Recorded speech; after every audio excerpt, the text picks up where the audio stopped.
And I get very concerned about that.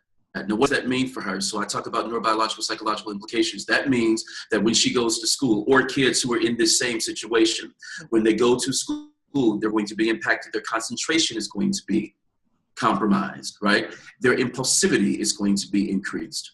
Their ability to attend, their ability to pay attention, their ability to follow the rules, their ability to sit, right? Looks like ADHD, sounds like ADHD, doesn't, but it's not. It's a traumatic experience that has happened, and they could potentially be reliving it over and over and over again. So what happens to the adult that says, I don't remember going through necessarily anything that happened in my childhood?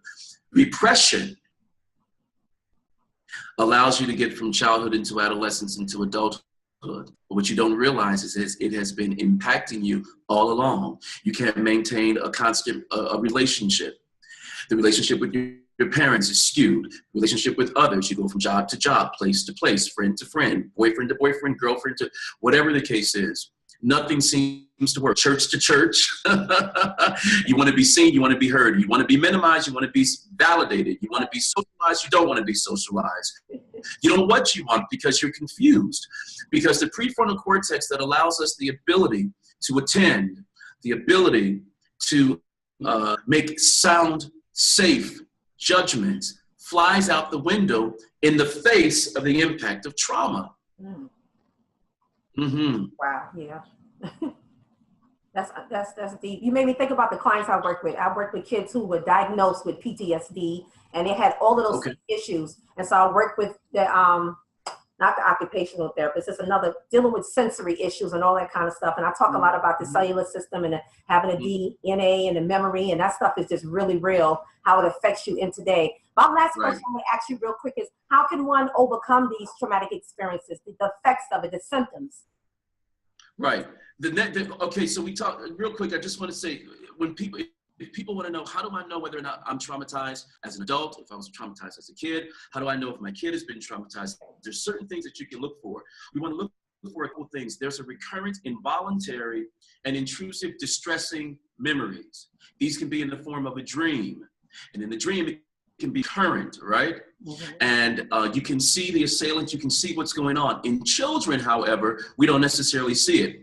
They don't see the assailant. They don't actually see the physical thing that has happened to the person, but they have this disturbing, distressing, recurrent dream. Wow. All right.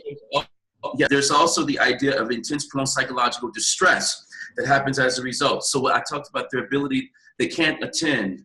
There's an exaggeration of negative beliefs and expectations. So we sometimes call these people like, man, you're such a Debbie Downer. You're such a doom and gloom person. Yeah. That's something we need to consider. Maybe we're looking at a person who's been traumatized. The good news about this is this gives the person an opportunity to talk, to deal with what has happened, instead of ridiculing them and going, you know what, don't bring me down, man. Don't bring me down, woman. Maybe we need to sort of look and see, what is the etiology of what seems to be this psychopathology? In other words, where did this thought first come from? Why do you think something negative is going to happen? Why do you think your life is going to constantly be in the doldrums? Why do you think you can't overcome? Right. Why do you think this? There has to be a reason. And the answer could be they were traumatized early on. There's also reckless, destructive behavior. Sometimes we think people are adventure seeking.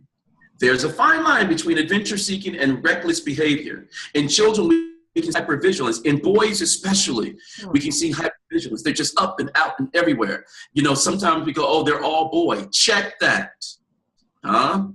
Check that and make sure that it is age appropriate and that it is gender appropriate. Exaggerated startle response. You know, they're watching television in the house and somebody's coming up the stairs and they didn't hear them. Some people go, whoa, I didn't hear you. By the time you jump up off and you're on the ceiling and we're scraping you off the ceiling, that is an exaggerated startle response. Be aware of that. Look out for those things. Problems with concentration. Big one. Johnny can't attend. Your husband or your wife, your boyfriend, your girlfriend, your brother, your sister, whoever, they're having problems just concentrating with simple things. It's like, go down the street, I'm in California, hop on the 405, take the 405, get off on Manchester, get off on La Cienega, you know, get off on Wilshire. And I said, get off on Burbank. You went through Manchester, Wilshire, and all these. Where did you? I never mentioned those things, right? Wow. But you can't concentrate. And a lot of times we're getting upset with people. They're running late. They have a problem with attending on time, etc. They have a problem with their attention span, and we blame them and we ridicule them. And believe it or not, when you do that, you are re-victimizing the victim all over again. So this is the first thing, these things that I just mentioned again. So watch out for these recurrent dreams, right? Watch out for exaggerated startle response. Watch out for hypervigilance, okay? Watch out for problems with concentration. Watch out for problems with sleep disturbance. Wow. Okay? Mm-hmm. Particularly with that kid. If everything's been okay and then suddenly, the following week, sleep patterns have changed, concentration has changed, hypervigilance is up. Right. A good parent will be afraid. They will ask the important questions, which brings me to what you're saying now, deals with the whole idea of intervention, right? I've outlined the problem, right? And I'll outline the ways to sort of, look for the problem. How do we solve the problem? Right. Okay. There's a couple things, and what we call it, actually, debriefing is one such way, but we look at psychological first aid. Psychological first aid.